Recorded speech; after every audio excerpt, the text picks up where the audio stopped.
Hello friends, welcome to Jeevanya's kitchen. Friends, இன்றைக்கி நம்ம ரொம்ப சிம்பிளான முறையில் எண்ணெய், நெய், சர்க்கரை எதுவுமே யூஸ் பண்ணாமல் ரொம்பவே ஹெல்த்தியான ஒரு ஸ்வீட் ரெசிபி செய்ய போகிறேங்க. குழந்தைங்கள்லேருந்து வயசானவங்க வரைக்கும் எல்லாருமே சாப்பிட்லாம். ரொம்பவே டேஸ்டியாகவும் ரொம்ப ஆரோக்கியமாகவும் இருக்கும். இதை எப்படி செய்கிறதுங்கிறத பார்க்குறதுக்கு முன்னாடி நம்ம சேனல் ஜீவன்யாஸ் கிச்சனை மறக்காமல் சப்ஸ்கிரைப் பண்ணி பக்கத்தில் இருக்க பெல் சிம்பிளையும் கிளிக் பண்ணிக்கோங்க. இது செய்கிறதுக்கு ஃபஸ்ட்டு ஒரு மிக்சர் ஜார் எடுத்துகிட்டு அதில் அரை கப் அளவுக்கு தேங்காவை துருவியோ இல்லை கட் பண்ணியோ சேர்த்துக்கோங்க. இது கூடவே நல்லா பழுத்த பழமாக 2 வாழைப்பழம் எடுத்துகிட்டு இந்த மாதிரி பீசஸாக கட் பண்ணிவிட்டு இது கூட சேர்த்துக்கோங்க. நல்லா கனிஞ்ச பழமாக சேர்த்துக்கோங்க, அப்போ தான் நல்லா டேஸ்ட்டாக இருக்கும். சேர்த்துட்டு இது நல்லா நைஸாக அரைச்சி எடுத்துருங்க. அரைச்சதை அப்படியே ஒரு பவுலுக்கு மாற்றிக்கோங்க.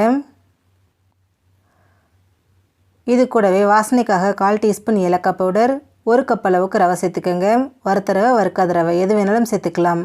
கூடவே அரை கப் அளவுக்கு நாட்டு சக்கரை சேர்த்துக்கிறேன். நீங்கள் நாட்டு சக்கரைக்கு பதிலாக வெல்லம் கூட சேர்த்துக்கலாங்க. சேர்த்துட்டு இது நல்லா சாஃப்டான மாவு பக்குவத்துக்கு பிசைஞ்சு எடுத்துக்கோங்க. இதுக்கு எக்ஸ்ட்ரா தண்ணி எதுவும் தேவைப்படாதுங்க. இதில் இருக்கக்கூடிய ஈரமே நமக்கு சரியாக இருக்கும். ஒருவேளை உங்களுக்கு ரொம்ப டைட்டாக இருக்கிற மாதிரி இருந்துச்சுன்னா கொஞ்சமாக பால் சேர்த்துட்டு மிக்ஸ் பண்ணிக்கோங்க. ரொம்ப டைட்டாக பிசைய வேண்டாம். இதில் நம்ம ரவை சேர்த்துருக்கிறதுனால அது ஊற நமக்கு நல்லா டைட்டாகும். பாருங்கள் எந்த அளவுக்கு நல்லா சாஃப்டாக இருக்குன்னு. இந்த அளவுக்கு பிசைஞ்சிக்கோங்க. நான் தண்ணி, பால் எதுவுமே சேர்க்காமல் பிசைஞ்சிருக்கிறேன். இது ரவை ஊறும்போது இன்னும் கொஞ்சம் நமக்கு நல்லா டைட்டாகி வரும். ரொம்ப சாஃப்டாக இருக்குது. இப்போ இதிலருந்து கொஞ்சமாக மாவு எடுத்துருங்க. எடுத்துகிட்டு இது நல்லா பால் மாதிரி உருட்டிக்கோங்க. வெடிப்பு கீரல் இல்லாமல் நல்லா இந்த மாதிரி உருட்டி எடுத்துருங்க. உருட்டினதுக்கப்புறமா உள்ளங்கையில் வச்சுட்டு லைட்டாக இந்த மாதிரி ப்ரெஸ் பண்ணி விடுங்க. பாருங்கள் ரொம்ப பர்ஃபெக்டாக வந்திருக்கு. இதே மாதிரியே மீதி இருக்கக்கூடிய எல்லாத்தையும் நான் தட்டி எடுத்துக்கிறேன்.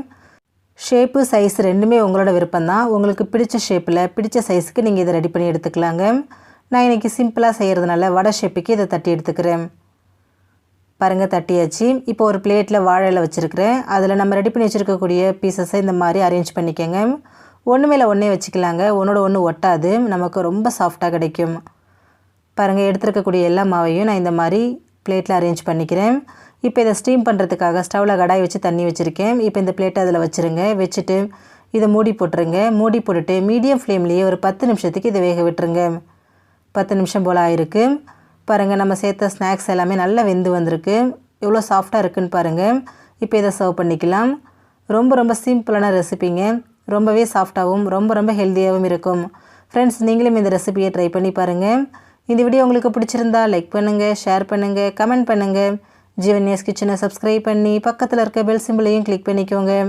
அப்போ தான் நான் போடுற வீடியோஸோட நோட்டிஃபிகேஷன்ஸ் உடனுக்குடனே உங்களுக்கு வரும். தேங்க்யூ.